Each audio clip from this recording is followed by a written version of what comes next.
my name is Alma. I'm from the Y. Welcome back to my kitchen. Today we are going to make a delicious, another old-fashioned recipe, buttermilk biscuits.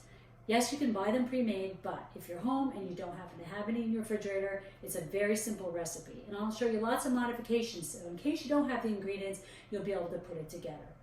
These biscuits are wonderful. They're going to be laminated and folded butter inside, and they can be either sweet or savory. So the first thing you're going to want to do is to get the best results from your biscuits is you're going to want to go ahead and get a stick of frozen butter. So go ahead and put some unsalted butter, or salted if you have it, in your freezer and get it really nice and cold. Then you just take a box grater or any type of grater that you might have, and you're going to go ahead and shred your butter. Okay? Once your butter is all shredded, I already have mine done, so let me just go ahead and grab that from the freezer. You see, it's already shredded in nice small pieces, so it'll incorporate into the flour really nicely. You're going to go ahead and get your recipe ready. So this recipe is going to call for a half cup or 1 stick of butter, which we have. That would be the 1 stick already frozen, ready to go. 2.5 cups of self-rising flour and 1 cup of buttermilk. Now, before we get going, if you don't have buttermilk, no problem. What you can do is you can take 8 ounces of regular milk, non-fat or whole, and take 2 tablespoons of either fresh lemon juice or white vinegar. Go ahead and squeeze that, put it in your buttermilk, stir it, and let it sit. You'll notice that it'll get a little frothy. It's reacting with the milk and it's making a sour milk, which is pretty much what buttermilk is.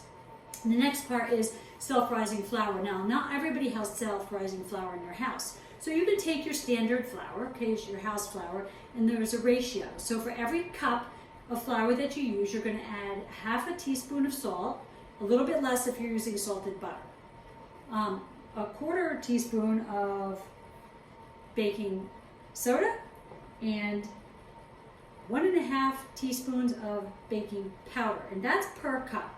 So for this recipe, we're going to go ahead and we're going to get our flour out. So we're going to need 2.5 cups of flour, okay? And you want to make sure that you're measuring evenly. Go ahead and put that into your mixing bowl.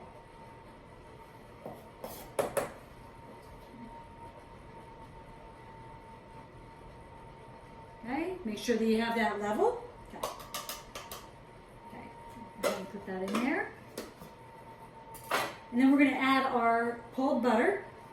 And this is really nice shaved, and you can see the texture of it because it'll fold into the flour really, really nicely. Okay.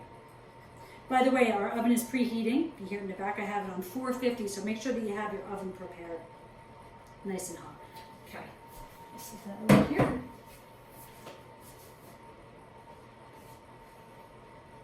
Now you're going to take your measurements for your other dried ingredients. So because we had to put 2.5 cups of flour in, we're going to go ahead and we're going to do 3 teaspoons of baking powder.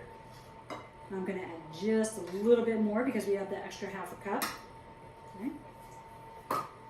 And we're going to go ahead and put ½ teaspoon of baking powder. This is going to help to activate the buttermilk. And get a little bit of salt in there because I did use non-salted butter. You want to give this some flavor. So we'll go ahead and we'll put 1 whole teaspoon of salt in there to make sure it has some flavor. Okay, now that your ingredients are incorporated, this would also be a great time if you want to put some dried herbs or anything in it as well. So go ahead and mix that just a little bit to get the butter all folded up into the flour and your baking soda, your baking powder, and your salt. Now that I've mixed everything nice and granular, I'm going to go ahead and take your buttermilk mixture and pour it right in the center. Okay. And I'm going to go ahead and stir this about, let's say 15 times, okay? Get it nice and incorporated.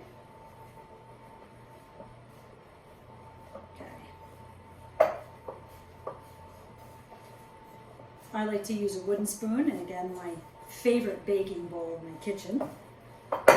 Countless recipes. Okay. Whoops, a mess here. Now, if your recipe comes out a little bit dry, okay, sometimes you need to add a little bit more. So I'm going to go ahead and just get a little bit more buttermilk out of the refrigerator.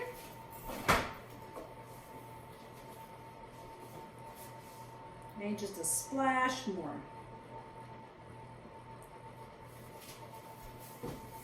We want to make sure our dough is good and combined. We don't want it too messy and wet, but you definitely want enough moisture in it. Okay, now that this is combined, it's been about, I'd say we did about 15 turns.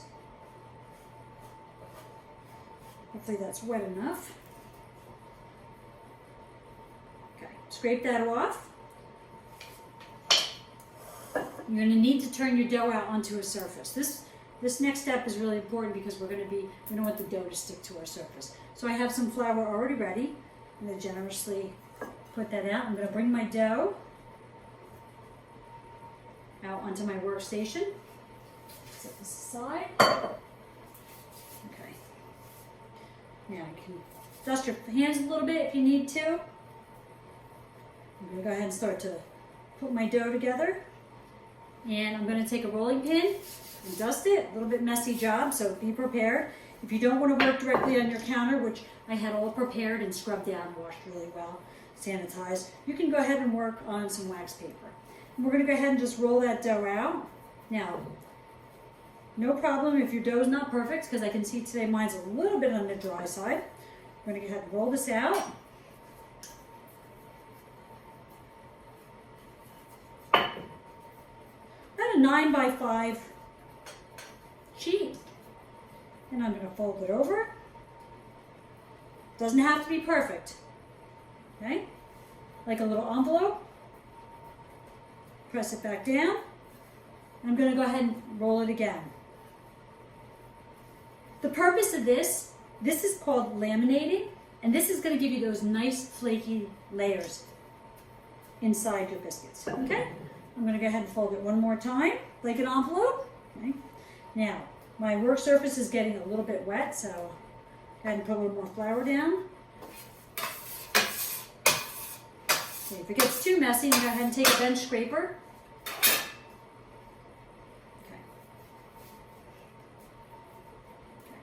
We're going to go ahead and roll this out. Now, you want to do this a couple times. 4 is ultimately the best, but we've rolled it a few times, so I'm going to go ahead and begin our biscuits at this point. And biscuits should roll about maybe a 1/2 inch thick. So let's roll these out.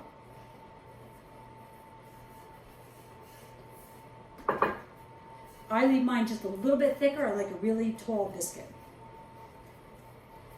Okay. Now, you have a choice. You could either cut your biscuits if you want a nice rustic square biscuit and just cut them into even sections, or you can use a biscuit cutter. Go ahead and put in a little bit of flour. And there you have your first biscuit. Okay? I've already prepared a parchment paper lined tray, and I'm going to go ahead and get these biscuits cut and get them on there. Okay?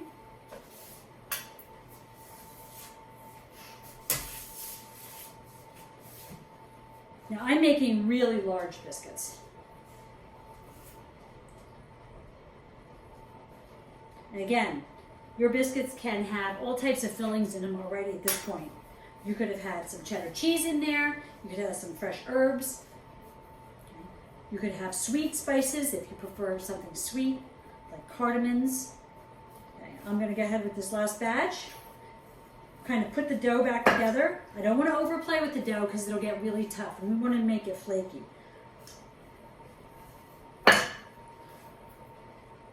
Let's see if I can get a few more biscuits out of this, okay?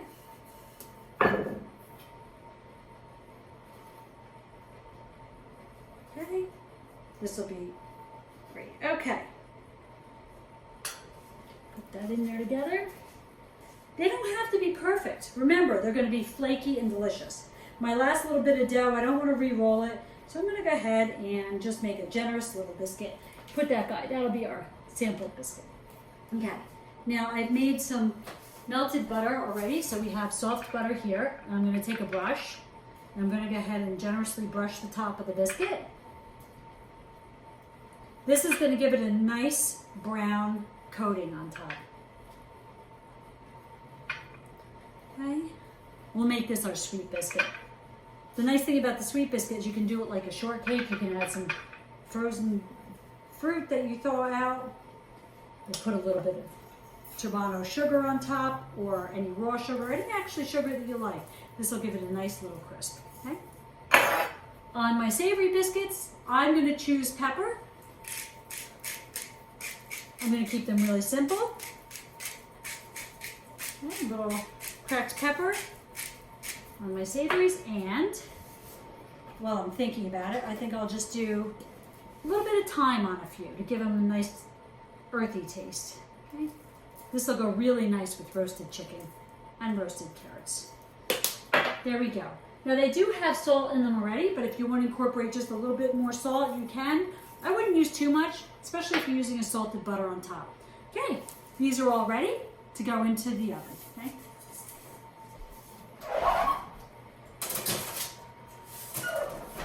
Oven is 450. Keep your eye on them. Probably 10. These could go 12 minutes because they're larger. You want them a nice golden brown. Okay? Wait for them to come out. Meanwhile, I'm going to clean my kitchen.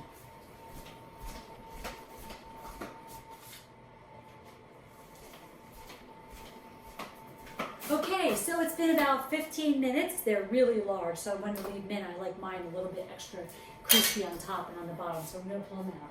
I'm going to shut the oven off. Oh. These look beautiful. Okay, here we go. They came out so nice and fluffy.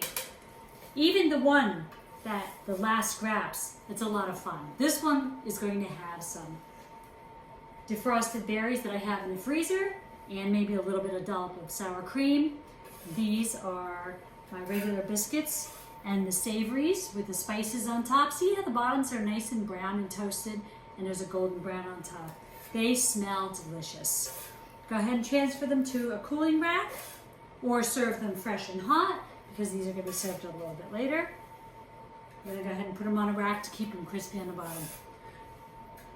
Well, I hope you enjoyed this, and I hope that you get an opportunity to make some fresh biscuits. They are so delicious. Enjoy. Have a great day. See you soon.